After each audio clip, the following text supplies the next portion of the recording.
संयोजकता आबंध सिद्धांत, valence bond theory क्या होता है। ठीक है, अगर आपको समझ में नहीं आता तो आज बहुत आसान तरीके से पूरा मस्त तरीके से बात करेंगे, एकदम उदाहरण के साथ। ठीक है, एक भी पॉइंट आपको रटना नहीं पड़ेगा, बस आपको क्या करना, उदाहरण अगर अच्छे से समझ गए तो आप पूरा ये जो संयोजकता आबंध सिद्धांत, वैलेंस बॉन्ड थ्योरी या वीबीटी सिद्धांत है ना, बहुत आसान तरीके से पूरा समझ जाओगे। पूरा उदाहरण सहित आपको समझाएंगे और ये 5 नंबर का, ठीक है, केमिस्ट्री के पेपर में हर साल ये 5 नंबर का पूछा जाता है। तो आज के इस वीडियो को देखने के बाद भाई साहब ये 5 नंबर भी आपके पक्के होने वाले। ठीक है, विश्वास मानो, पूरा वीडियो देखोगे आप खुद कहोगे यार ये इतना आसान था और ये अभी तक हमें समझ में क्यों नहीं आया। तो बस समझ में इसलिए आया क्योंकि आपने अच्छे से पढ़ा नहीं। तो आज के इस वीडियो पे पूरा मस्त तरीके से बात करेंगे, संयोजकता आबंध सिद्धांत, वैलेंस बॉन्ड थ्योरी क्या होती है, ये क्यों दी गई, किसने दिया, और मतलब इससे क्या, ठीक है, इससे क्या होता है, ये संकुल यौगिकों के बारे में क्या बताती है, सब कुछ बात करेंगे। ठीक है, तो बस आपसे कह रहे हैं पूरा वीडियो देखोगे आप खुद कहोगे यार एकदम आसान, कमेंट करके लास्ट में खुद कहोगे भैया तो बहुत आसान था। ठीक है,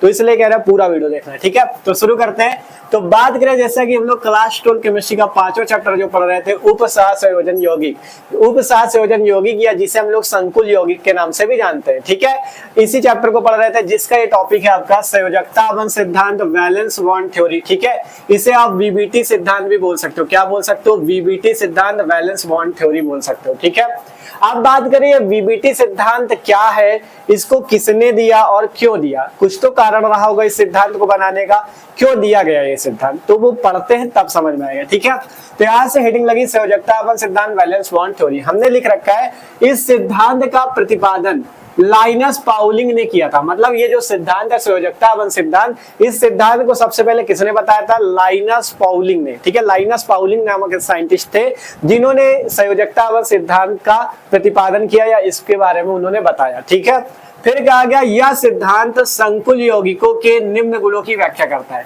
यह सिद्धांत जो है, ये जो प्रिंसिपल है आपका संयोजकता आबंध सिद्धांत, ये क्या करता है, ये जो संकुल यौगिक या उपसहसंयोजन यौगिक है उनके कुछ गुणों के बारे में बताता है कि इनके गुण कैसे हैं, कौन कौन से गुण है वो नीचे हमने लिख रखा है। पहला, केंद्रीय धातु आयन की मूल अवस्था में इलेक्ट्रॉनिक संरचना, कि जो केंद्रीय धातु आयन है या केंद्रीय धातु परमाणु जो है उसकी मूल अवस्था में इलेक्ट्रॉनिक संरचना क्या होती है। दूसरा क्या बताता है, संकुल की ज्यामिति, कि जो आपका उपसहसंयोजन यौगिक या संकुल यौगिक है इसकी ज्यामिति क्या होती है।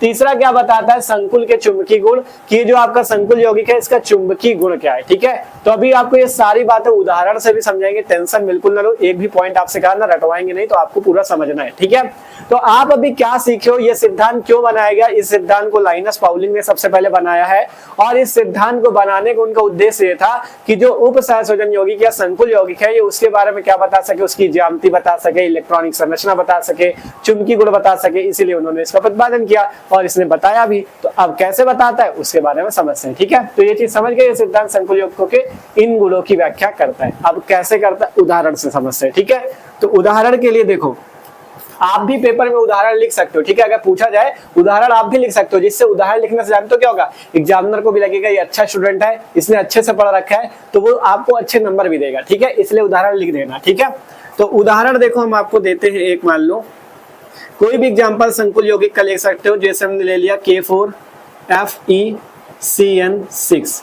ठीक है, अब इसमें कैसे जाना जाए कि इसकी ज्यामिति क्या है। ये एक प्रकार का कौन सा यौगिक है, उपसहसंयोजन यौगिक। और आपको पता है इस बड़े कोष्टक के अंदर आपको लिगेंड और केंद्रीय धातु परमाणु मिलते हैं। ये जो छोटे कोष्टक, ये जो छोटा कोष्टक लगा हुआ है, इस छोटे कोष्टक के अंदर वाला लिगेंड कहलाता है। जैसे यहाँ पे CN लिगेंड है और Fe क्या है, केंद्रीय धातु परमाणु, ये सबको पता है। ठीक है, अब बात करें इससे हम कैसे जाने कि इसकी संरचना कैसी, इलेक्ट्रॉनिक संरचना कैसे, इसकी ज्यामिति है, कैसे इसका चुंबकीय गुण है, ये सब जानने के लिए एक ट्रिक होती है, वो ट्रिक आपको अपनानी पड़ेगी। ठीक है, जब भी आपको कोई भी यौगिक मिलता है सबसे पहला काम आपको उस जो मतलब पूरा यौगिक है उसमें जो केंद्रीय धातु परमाणु उसको पहचान लो।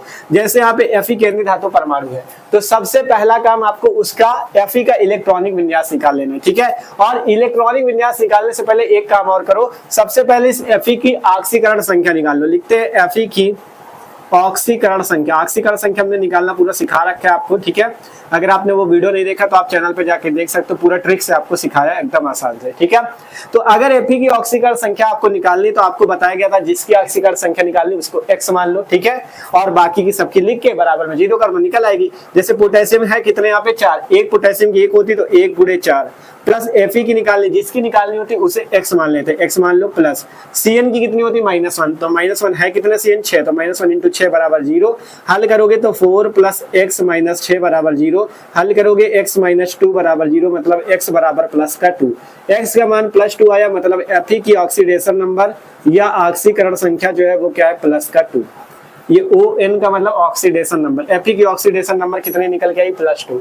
तो सबसे पहला काम आपको उस केंद्रीय धातु परमाणु की ऑक्सीकरण संख्या निकाल लेनी, ठीक है। अब इसके बाद आगे क्या करना है हम आपको यहाँ पे आगे दिखाते हैं, ठीक है। इसके आगे का आपको यहाँ पे दिखाते हैं पूरा।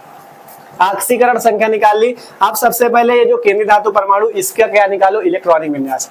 आपको ये लिखना है Fe लिख दिया। Fe का बताओ परमाणु क्रमांक कितना होता है, बताओ सब लोग जल्दी से भैया। Fe का परमाणु क्रमांक कितना होता है 26, कितना होता है 26, ठीक है। तो 26 यहाँ से लिख लेंगे 26 लिख गया, 26 हो गया। आप सबसे पहले इसका इलेक्ट्रॉनिक विन्यास देखो, अगर आपके पास 1 से 30 तक के तत्वों का निकालना तो सीधा यही होता है trick, 1s 2s 2p 3s 3p 4s 3d, यही तो होता है ट्रिक। ये हमने पूरा बता रखा है, ठीक है। अगर आपने नहीं देखा तो इलेक्ट्रॉनिक विन्यास वाली ट्रिक में हमने बता रखी है, डिस्क्रिप्शन पे केमिस्ट्री की प्लेलिस्ट है, वहां पे वीडियो देख लेना जाकर, ठीक है। तो अगर 26 का निकालना है परमाणु क्रमांक का इलेक्ट्रॉनिक विन्यास तो सिंपल यहाँ से 1s 2s से पूरी ट्रिक लगेगी। ये याद रखना है, s में अधिकतम 2 इलेक्ट्रॉन, p में अधिकतम 6 इलेक्ट्रॉन, d में 10 और f में 14 इलेक्ट्रॉन होते हैं। तो इलेक्ट्रॉनिक विन्यास निकालो 1s2 2s2 2p6 3s2 3p6 4s2 3d6, ठीक है। इस टाइप से आता है इलेक्ट्रॉनिक विन्यास। और यहाँ पे चौथी कक्षा सबसे बाहरी कक्षा होती है, तो आप इसे ऐसे भी लिख सकते हो, यहाँ पे 3d6 को पहले कर लो, 4s2 को बाद में कर लो, ठीक है। ये जो 4s और 3d होता है इसमें चौथी कक्षा सबसे बाद में आती है, लेकिन लिखा ऐसे ही जाता है। आप ऐसे भी लिख सकते हो, इस 3d को पहले लिख लो, 4s को बाद में, ठीक है। तो इस टाइप से 26 का क्या निकलता है इलेक्ट्रॉनिक विन्यास, ठीक है। देखो यहाँ पे इलेक्ट्रॉनिक विन्यास बताएंगे सही से तो आपको बहुत टाइम लग जाएगा वीडियो में, इसलिए कह रहे हैं ट्रिक देख लेना जाके इलेक्ट्रॉनिक विन्यास वाली, आप आसानी से सीख जाओगे, ठीक है। और अगर वीडियो ढूंढने में दिक्कत तो कमेंट कर देना, हम आपको उस वीडियो के लिंक भी दे देंगे, ठीक है। तो ये क्या निकला 26 का इलेक्ट्रॉनिक विन्यास। अब आपको पता है इसके आगे जैसे 4s आया, इसके आगे एक चीज और आ सकता है, क्या 4p भी आ सकता है, 4p भी आ सकता है। लेकिन 4p पे क्या होगा 0 इलेक्ट्रॉन, क्यों 0 होगा, क्योंकि अभी d पे ही 10 नहीं भर पाए, जब d पे 10 भर जाएंगे तब तो 4p पे जाओगे। लेकिन अगर आपका जैसे 4p नहीं है, अभी मान लो 4p पे 0 इलेक्ट्रॉन है, तो मतलब वैसा भी इसका क्या मतलब कि 4p यहाँ पे नहीं है, क्योंकि किसी पे 0 इलेक्ट्रॉन तो उससे क्या मतलब, ठीक है। 26 का निकालना था तो गिन लो, 2 2 4 6 10 12 6 18 6 24 2 26 इलेक्ट्रॉन। लास्ट में हमने 4p को भी लिख रखा है, ठीक है। अब क्यों लिख रखा है, इससे हमें संकरण के बारे में पता चलेगा, वो चीजें आपको आगे पता चलेगी, ठीक है।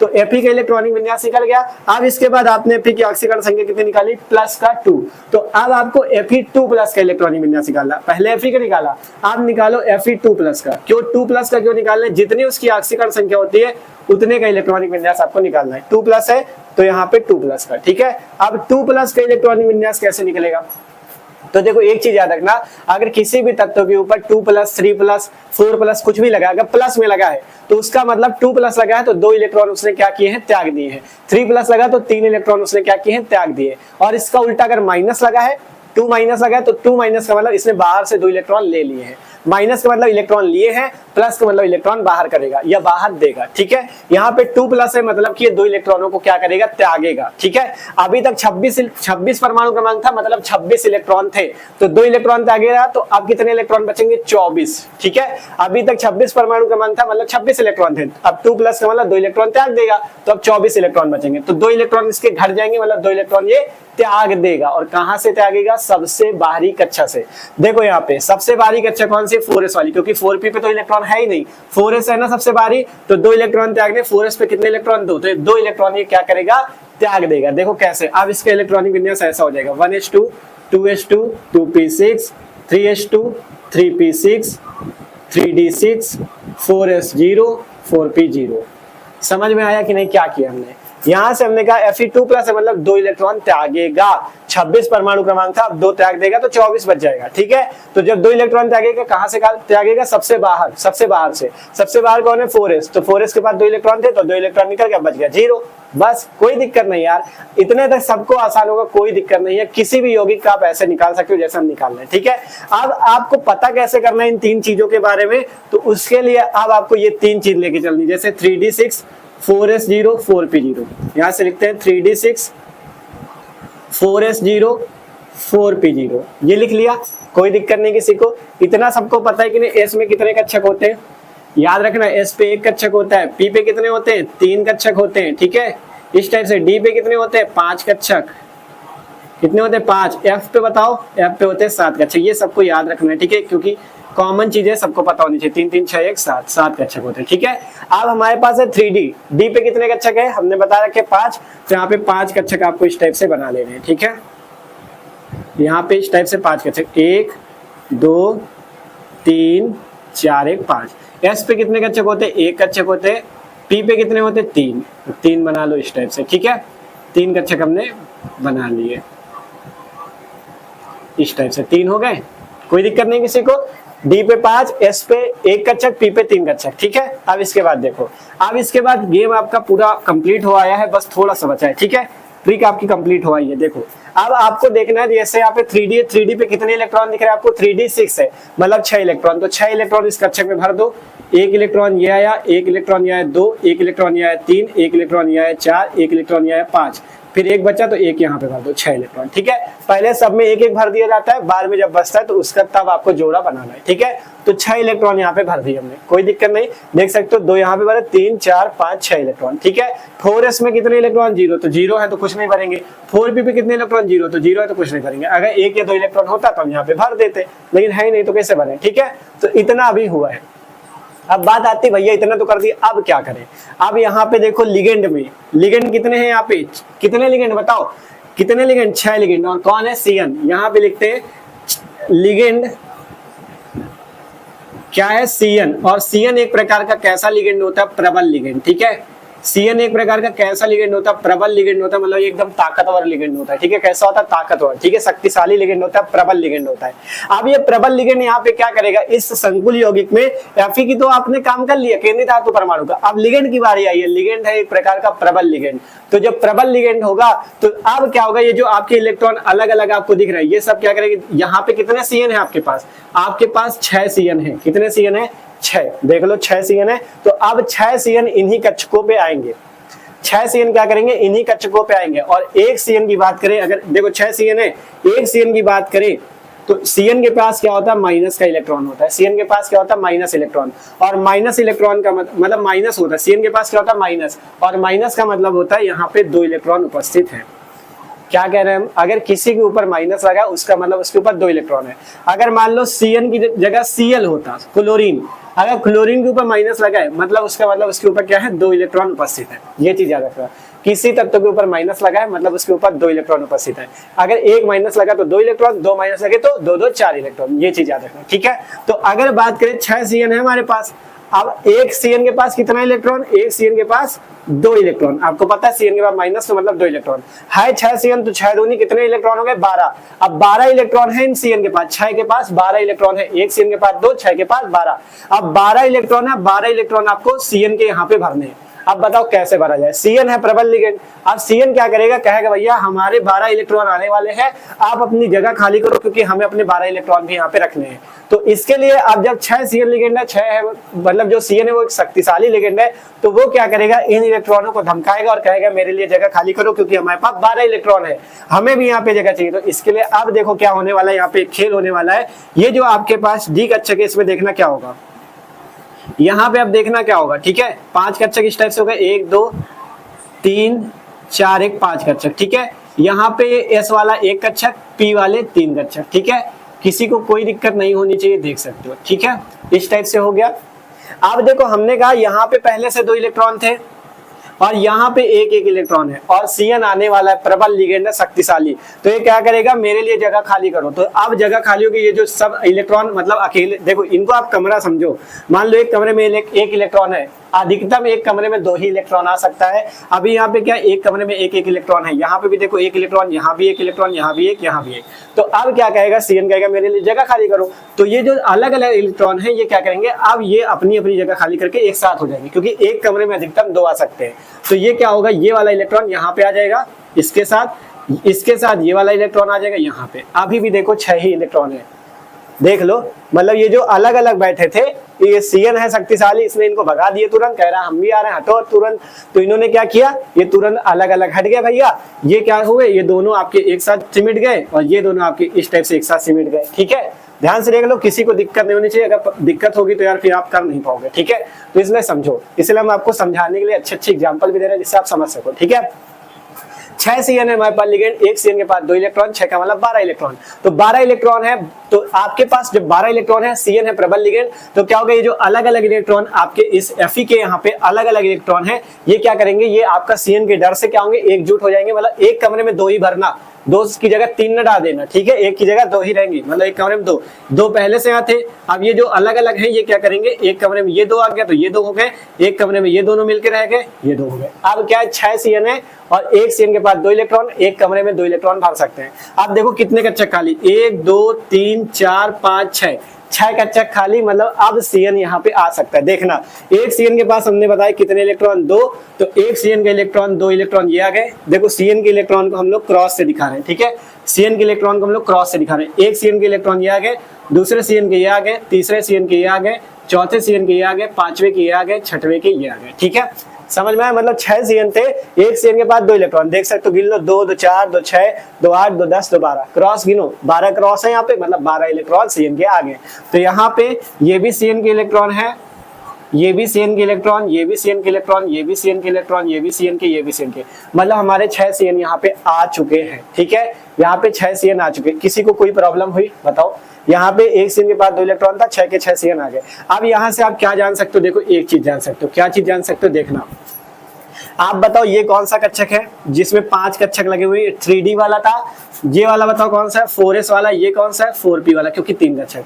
तो इसमें आप देखो कि Cn ने D के कितने कक्षक यूज किए, S के कितने कक्षक यूज किए और P के कितने कक्षक यूज किए। तो आप देखोगे Cn जो है यहाँ पे D के 2 कक्षकों में आया है। देखो Cn क्या है, ये जो D वाला कक्षक है, 3D है ना ये, तो D के 2 कक्षक में आया, मतलब 2 कक्षक है तो D2 लिख दो इसे।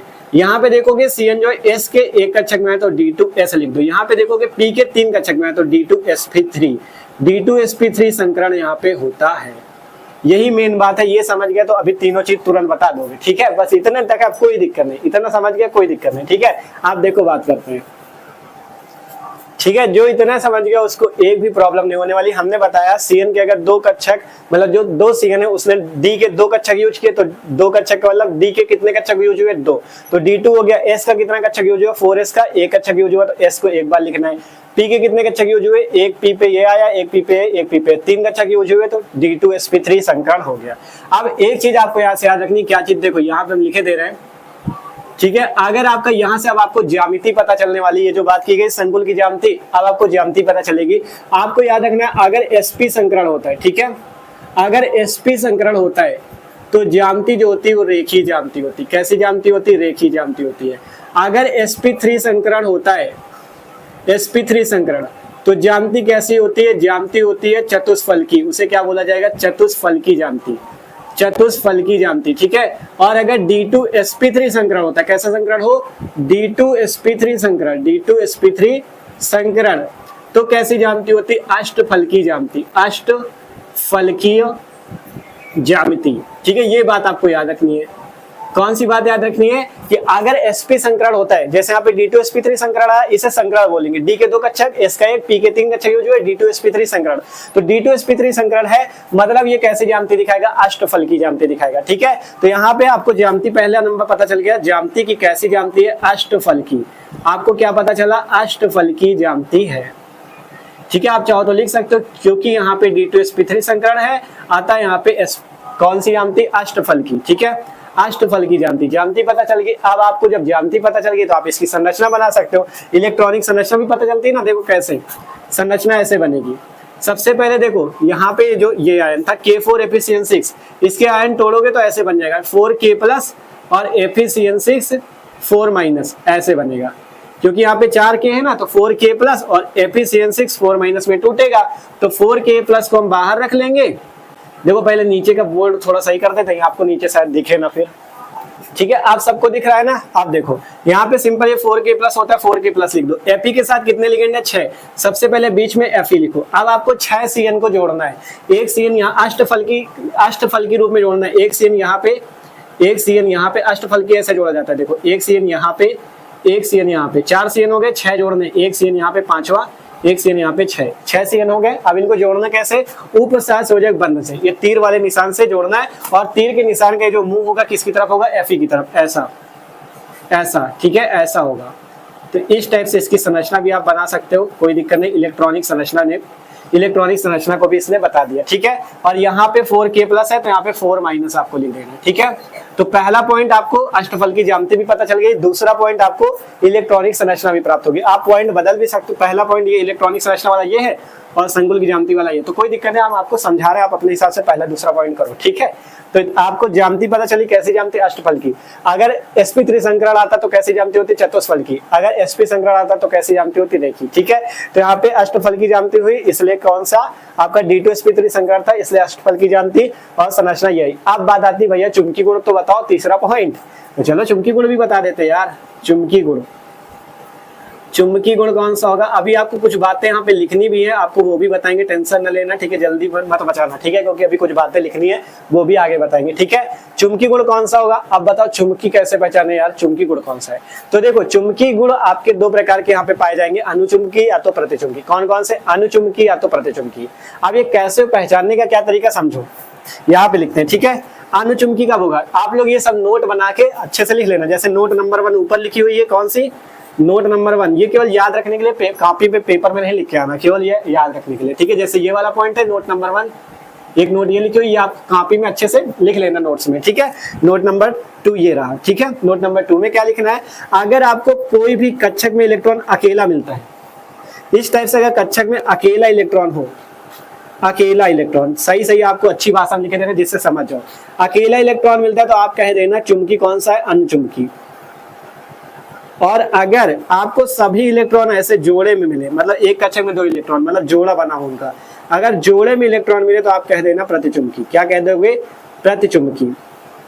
ये बात याद रखना, ठीक है। अगर अकेला इलेक्ट्रॉन मिले तो अनुचुंबकीय, अगर सभी इलेक्ट्रॉन जोड़े में है तो प्रतिचुंबकीय। और चेक कहाँ करना? यहाँ ना चेक करने लगना, आखिरी वाले में चेक करना कि देखो यहाँ चेक करने लगो, अकेले इलेक्ट्रॉन बता दो। यहाँ पे जब लास्ट वाला जो चीज आया, जहाँ पे CN भरेगा, यहाँ पे चेक करना कि अकेला इलेक्ट्रॉन है कि सभी इलेक्ट्रॉन जोड़े में। तो पहले ढूंढते हैं क्या कोई इलेक्ट्रॉन यहाँ पे कक्षक में अकेला है। देखो यहाँ पे भी, इस कक्षक में भी 2 इलेक्ट्रॉन, इसमें भी 2, इसमें भी 2, इसमें भी 2, इसमें भी 2, मतलब सब में 2 इलेक्ट्रॉन है। आपको अकेला इलेक्ट्रॉन तो मिला नहीं, क्या देखो सब में 2 इलेक्ट्रॉन है, या सबका जोड़ा बन रहा है? 2 ही लोग तो मिलकर जोड़ा बनाएंगे, तो यहाँ पे भी जोड़े में इलेक्ट्रॉन है, यहाँ भी जोड़े में, यहाँ भी जोड़े, मतलब सभी कक्षक में 2 इलेक्ट्रॉन भरे हुए। एक कक्षक में 2 ही आ सकते हैं, ठीक है। 2 से ज्यादा नहीं आएंगे, कम आ सकता है, 1 आ सकता है, ठीक है। तो 2 सब में है, मतलब सभी इलेक्ट्रॉनों का जोड़ा बन रहा है, तो कौन सा आपका चुंबकीय गुण होगा? प्रतिचुंबकीय। बस कंप्लीट हो चुका है भाई साहब। आपने उदाहरण अगर समझ लिया तो अब जो बातें मैं आपको बताने वाले हैं वो भी आप समझ जाओगे, ठीक है। प्रतिचुंबकीय हो गया, तो तीनों बातें समझ गए। कौन? ज्यामिति के बारे में बताता है ये सिद्धांत, संरचना के बारे में बताता है, और चुंबकीय गुण भी बता देता है, ठीक है। तो मस्त तरीके से आप ये चीज समझ चुके हो, ठीक है। चुंबकीय गुण प्रतिचुंबकीय हो गया, और यहाँ पे अष्टफल की ज्यामिति होगी, संरचना इस टाइप से, ठीक है। तो आशा करते हैं सबको अभी उदाहरण अच्छे से समझ में आ चुका है। अगर कम समझ में हो तो यार वीडियो को पीछे करके फिर से समझ लेना, नहीं तो वीडियो बहुत लंबा बन जाएगा, ठीक है। तो अगर पेपर में पूछ रहा था आपको लिखना कैसे, वो चीज समझ लो। अभी और चीजें बताएंगे, टेंशन न लो। सबसे पहले संयोजकता बंध सिद्धांत 5 नंबर का पूछा जाता है। आपको सबसे पहले क्या करना है, यहाँ पे इस टाइप से लिख देना कि लाइनस पाउलिंग ने क्या क्या बताया, इन्होंने इस सिद्धांत का प्रतिपादन किया, 3 बातें बताई। इसको एक उदाहरण से अच्छे से अगर आप कर देते हो तो एग्जामिनर को भी अच्छा लगेगा और आपको पूरे नंबर दे देगा, ठीक है। क्योंकि देखो स्टूडेंट में वही खासियत होती है, कुछ लोग थ्योरी किताब से छाप के लिखे आएंगे और कुछ लोग दिमाग लगाएंगे, उदाहरण सहित लिखेंगे, तो एग्जामिनर को अच्छा लगेगा, पूरे नंबर देगा, ठीक है। और कोई भी उदाहरण ये कठिन नहीं है, आप कर सकते हो, ठीक है, क्योंकि हमने अच्छा समझाया भी है। सबसे पहले ऑक्सीकरण संख्या निकाल ली जाती है, इसके बाद यहाँ से पहले Fe का इलेक्ट्रॉनिक विन्यास जो केंद्रीय धातु परमाणु है, फिर Fe2+ का, इसमें देख लो जैसे 3D को लिखा, 4s को लिखा, 4p को लिखा, ठीक है। फिर आगे देख लो कौन सा संकरण आ रहा है, उसी हिसाब से इसके हिसाब से आप बता सकते हो कैसी ज्यामिति, कैसी संरचना, सब कुछ, ठीक है। एक चीज यहाँ पे याद रखना, कंफ्यूज अगर जैसे कभी कभी जैसे यहाँ पे CN प्रबल लिगेंड था तो ये सब तो आपके इस टाइप से हो गए, लेकिन कभी कभी जैसे कोई लिगेंड है जो प्रबल लिगेंड नहीं होता तो उसमें ऐसा नहीं होता, जैसे कि जैसे ये हैं वैसे ही रहते हैं। वो CN के आने मतलब अगर कोई दुर्बल लिगेंड है तो उसके लिए अपना इस टाइप से नहीं होते, मतलब जैसे ये सब सिमट के डर गए उससे एक साथ सिमट गए तो ऐसा हुआ। लेकिन अगर दुर्बल लिगेंड होगा तो ये जैसे कि जैसे ये ऐसे ही रहेंगे, ऐसे नहीं होंगे, ठीक है। ये चीज समझना। तो आपको तो केवल एक उदाहरण ही देना है पेपर में, तो आप इस टाइप से दे सकते हो, ठीक है। अब जो ये बातें उदाहरण में आपने समझी, यही बातें आपको लिखनी होती हैं, तो वो बातें हम लिख के दिखा देते हैं। 3 बातें हैं, जैसे आपने पहले क्या देखा कि आपको मतलब जितने इसमें देखो CN में क्या है, 6 CN है यहाँ पे, 6 CN का मतलब 6 उपसहसंयोजन संख्या, उपसहसंयोजन संख्या पढ़ा रखी ना आपको, उपसहसंयोजन संख्या, ठीक है। देखो पहले लिखते हैं तो आपको अच्छे समझ में, अभी कहेंगे भैया क्या समझा रहे हो, ठीक है। तो एक बार सब लोग इसका स्क्रीनशॉट कर लो, हम पूरा लिख देते हैं फिर आपको अच्छे समझाते हैं। उदाहरण तक आप लोग समझ चुके हो, अब चलो बातें लिखते हैं फिर समझते हैं। और उससे पहले यार एक चीज आप लोग याद रखो, आपको वीडियो को लाइक कर लेना और अपने दोस्तों के साथ ज्यादा से ज्यादा शेयर करना है। कम से कम एक स्टूडेंट को 5 दोस्तों के पास शेयर करना है, जो आपके स्टूडेंट दोस्त हैं, ठीक है, उनके पास शेयर करना है, जिससे वो लोग भी आए चैनल पे और अच्छी तैयारी कर सके। हम आपके लिए इतनी मेहनत करते हैं, आप लोग भी थोड़ा सपोर्ट करो, अपने दोस्तों के साथ शेयर करो, ठीक है। इसे नोट करो, अब वो बातें लिख देते हैं फिर आपको समझाते हैं, ठीक है। नोट करो जल्दी से। तो आप देखो बताते हैं आपको क्या क्या लिखना है। उदाहरण समझ गए थे, जो चीज उदाहरण में समझाए वही चीजें आपको यहाँ पे लिखनी, ठीक है। तो हमने देखो लिख रखा है, तीनों पॉइंट अच्छे समझना बहुत आसान है, आप बस समझ पाओ, ठीक है। तो देखो यहाँ से हमने लिखा जब उदाहरण तक हो जाए उसके बाद का ये है, ठीक है, इसके बाद लिखना है इस सिद्धांत के अनुसार, मतलब ये जो संयोजकता आबंध सिद्धांत है, इस सिद्धांत के अनुसार क्या होता है वो देखो। पहला पॉइंट हमने लिखा है केंद्रीय धातु आयन के पास अपनी समन्वय संख्या के बराबर ही रिक्त कक्षक होते हैं, जिसके संकरण से आबंधिक कक्षक का निर्माण होता है। इसका मतलब समझ रहा, कह रहा है केंद्रीय धातु आयन के पास अपनी समन्वय संख्या के बराबर ही रिक्त कक्षक होते हैं। आपके पास जो एग्जाम्पल था वो कौन सा था, K4FeCN6, ये एग्जाम्पल हमने दिया था। हमने कहा मतलब इसमें लिखा है कि समन्वय संख्या के बराबर रिक्त कक्षक होते हैं। समन्वय संख्या जानते हो, समन्वय संख्या या उपसहसंयोजन संख्या, समन्वय संख्या या उपसहसंयोजन संख्या किसे बोलते हैं, केंद्रीय धातु परमाणु, ये केंद्रीय धातु परमाणु है, इसके साथ जुड़े हुए लिगेंडों की संख्या। इसके साथ कितने लिगेंड जुड़े हुए, 6 लिगेंड जुड़े हुए, मतलब 6 लिगेंड है, इसका मतलब 6 रिक्त कक्षक होंगे, ठीक है। 6 लिगेंड है तो मतलब 6 उपसहसंयोजन संख्या या समन्वय संख्या होगी, जितने लिगेंड उतनी समन्वय संख्या, जितने लिगेंड उतनी समन्वय संख्या और उतने ही रिक्त कक्षक। तो वही चीज लिखा है केंद्रीय धातु आयन के पास अपनी समन्वय संख्या के बराबर ही रिक्त कक्षक होते हैं। आपने देखा था जब यहाँ पे क्या था, इस टाइप से आपके पास डी कक्षक था, ठीक है, इस टाइप से डी कक्षक था, 5 हो गए। यहाँ पे इस टाइप से इलेक्ट्रॉन थे आपके पास, ठीक है, इस टाइप से एस कक्षक था, यहाँ पे पी कक्षक थे। तो आपने क्या देखा था, सीएन के लिए एक कक्षक ये खाली था, एक ये, मतलब 6 कक्षक खाली थे। तो इससे क्या सिद्ध होता है, जितनी समन्वय संख्या होगी उसके बराबर ही रिक्त कक्षक, क्योंकि यहाँ पे समन्वय संख्या कितनी, 6 लिगेंड है, मतलब समन्वय संख्या 6, तो रिक्त कक्षक भी कितने, 1 2 3 4 5 6, ठीक है। समझ में आया पहला पॉइंट। तो वही कहा केंद्रीय धातु आयन के पास अपनी समन्वय संख्या के बराबर रिक्त कक्षक होते हैं, जिसके संकरण से आबंधिक कक्षक का निर्माण होता है। संकरण कैसे हुआ था, देखा ये 2 डी है और एक एस एक पी, तब D2sp3 संकरण बना और उससे आबंधिक कक्षक का निर्माण हुआ। आबंधित का मतलब आपने देखा था एपी के साथ कौन आबंध बना रहा था, CN, तभी आपका आबंधित कक्षक का निर्माण होता है जब लिगेंड के साथ ये अतिव्यापन करता है, ठीक है। आगे पॉइंट यही है, देखो पहला पॉइंट समझ गए ना, केंद्रीय धातु आयन के पास अपनी समन्वय संख्या के बराबर ही रिक्त कक्षक होते हैं। आपने देखा था यहाँ पे समन्वय संख्या के बराबर ही 6 रिक्त कक्षक होते हैं, ठीक है। फिर इसके बाद हमने लिखा है और ये रिक्त कक्षक जिसके संकरण से आबंधित कक्षक का निर्माण होता है, संकरण हुआ था ना D2sp3 संकरण, तो इसके संकरण से आबंधित कक्षक का निर्माण होता है। दूसरा पॉइंट यहाँ पे लिखा गया है केंद्रीय धातु परमाणु के संकरित कक्षक, जो केंद्रीय धातु परमाणु के संकरित कक्षक का मतलब ये जो खाली कक्षक है जो संकरण करने वाले किसके साथ करेंगे, CN जो लिगेंड था, लिगेंड के इलेक्ट्रॉन ही तो इसमें आए, तो लिगेंड के साथ क्या हुआ, संकरण। तो वही चीज है, केंद्रीय धातु परमाणु के संकरित कक्षक लिगेंड के रिक्त कक्षकों के साथ अतिव्यापन करते हैं, ठीक है। अतिव्यापन का मतलब सीधा सीधा समझ सकते हो, जुड़ना, ठीक है। अतिव्यापन करते हैं, जुड़ते हैं। आपने देखा था केंद्रीय धातु परमाणु के पास 6 रिक्त कक्षक थे, जिसमें लिगेंड ने आके क्या किया, अतिव्यापन बोल सकते हो, या लिगेंड क्या किया, यहाँ पे इनके कक्षकों पे आके प्रवेश किया, ठीक है।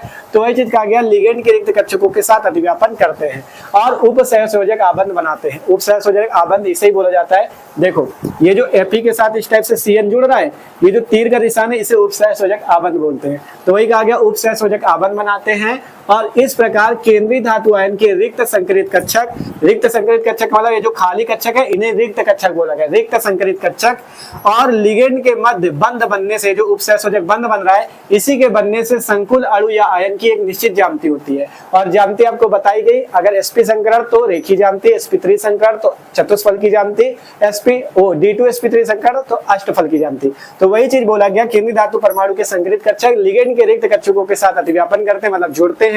फिर इसके बाद कहा गया और उपसहसंयोजक आबंध बनाते हैं। इस टाइप से जो बॉन्ड बनता है इसे उपसहसंयोजक बॉन्ड बोलते हैं। इस प्रकार केंद्रीय धातु आयन के रिक्त संकरित कक्षक लिगेंड के मध्य और लिगेंड के मध्य बंध बनने से, ये जो बॉन्ड बन रहा है, ये जो बंध बन रहा है, इससे क्या होता है, इससे संकुल अणु या आयन की एक निश्चित ज्यामिति होती है। इसी कारण से निश्चित ज्यामिति होती है चतुष्फल की, अष्टफल की और रेखीय। समझ गए। तीसरा पॉइंट यहाँ पे लिखा है, यदि इन कक्षकों में अयुग्मित इलेक्ट्रॉन होते हैं तो वे अनुचुंबकी गुण दर्शाते हैं, और यदि अयुग्मित इलेक्ट्रॉन नहीं होते तो वे प्रतिचुंबकी गुण दर्शाते हैं। हमने बताया था अगर कक्षक में इस टाइप से आपको एक अकेला इलेक्ट्रॉन दिख रहा है तो अनुचुंबकी दिखाएगा। क्यों? क्योंकि इस टाइप के इलेक्ट्रॉन को बोलते हैं अयुग्मित इलेक्ट्रॉन। ध्यान से समझना, अगर कक्षक में अकेला इलेक्ट्रॉन है तो इसे बोला जाता है अयुग्मित, अयुग्मित इलेक्ट्रॉन। ठीक है, युग्मित होता है, एक होता है अयुग्मित। युग्मित का मतलब होता है, युग्मित का मतलब जानते हो, युग्म, युग्म का मतलब जोड़ा, जिसका जोड़ा बने, जिन इलेक्ट्रॉन का जोड़ा अगर कक्षक में उपस्थित तो उसे युग्मित इलेक्ट्रॉन बोला जाएगा। जिन इलेक्ट्रॉन का जोड़ा ना बने मतलब वो युग्म नहीं बन रहा, मतलब अयुग्मित इलेक्ट्रॉन। ठीक है, अगर जोड़ा बन रहा है तो युग्मित इलेक्ट्रॉन। ठीक है, ये चीज याद रखना। तो वही चीज कहा गया, यदि इन कक्षकों में अयुग्मित इलेक्ट्रॉन होते हैं तो अनुचुंबकी गुण दिखाते हैं, और यदि अयुग्मित इलेक्ट्रॉन नहीं होते, मतलब जैसे इसमें जोड़े में इलेक्ट्रॉन, मतलब अयुग्मित इलेक्ट्रॉन नहीं, ये क्या है, युग्मित इलेक्ट्रॉन है। तो जब ऐसा होता है कि जोड़े में इलेक्ट्रॉन हो तो वो कौन सा गुण दिखाएंगे, प्रतिचुंबकी। बस यही सीधी सी बातें हैं, और कुछ हमने यहाँ पे अलग नहीं लिखा। जो आपको पीछे उदाहरण में समझाया गया वही चीजें यहाँ पे लिख दिया गया। ठीक है, अगर उदाहरण दोगे तो एग्जामिनर आपके एक भी नंबर काट नहीं सकता और खुश होकर आपको अच्छे नंबर भी देगा। ठीक है, तो यही है पूरा संयोजकता आबंध सिद्धांत। जैसे बताया पहले, जैसे लाइनस पाउलिंग वाला पूरा बताया, तीन चीज जो बताई, संकुल की ज्यामिति, इलेक्ट्रॉनिक संरचना, चुंबकीय गुण, वो लिखना, उदाहरण देना, इतनी चीज लिख दो, आपका पूरे नंबर पक्के। ठीक है, तो आशा करते हैं सबको संयोजकता आबंध सिद्धांत समझ में आ चुका है। आपसे कहा था एक भी शब्द, एक भी पॉइंट आपको नहीं रटवाएंगे। अगर आपने पूरा अच्छे से वीडियो देखा है तो आप पूरा चीज समझ चुके हो। अगर कुछ चीज कम समझ में हो तो वीडियो को फिर से देख लेना, आपको पूरा समझ में आ जाएगा। ठीक है, तो मिलते हैं अगले वीडियो पे। जो लोग नए हो सब्सक्राइब कर लो, क्योंकि यहाँ पे मस्त तरीके से आई चले क्लास 12 के सभी सब्जेक्ट की। डिस्क्रिप्शन पे चेक करना, केमिस्ट्री की प्लेलिस्ट है, वहाँ पे पहले पार्ट से केमिस्ट्री के सारे वीडियो मिल जाएंगे। फिजिक्स की प्लेलिस्ट है, वहाँ पे पहले पार्ट से फिजिक्स के सारे वीडियो मिल जाएंगे। चैनल पे मस्त तैयारी कर सकते हो। जुड़ जाओ, सब्सक्राइब कर लो, और कमेंट करके जरूर बताना ये वीडियो आपको कैसा लगा, समझ में आया कि नहीं पूरा टॉपिक। ठीक है, तो कमेंट जरूर करना, जिससे हमें भी पता चले कि हमारी मेहनत सफल हुई कि नहीं। ठीक है, तो कमेंट करके बताओ और इसे नोट कर लो।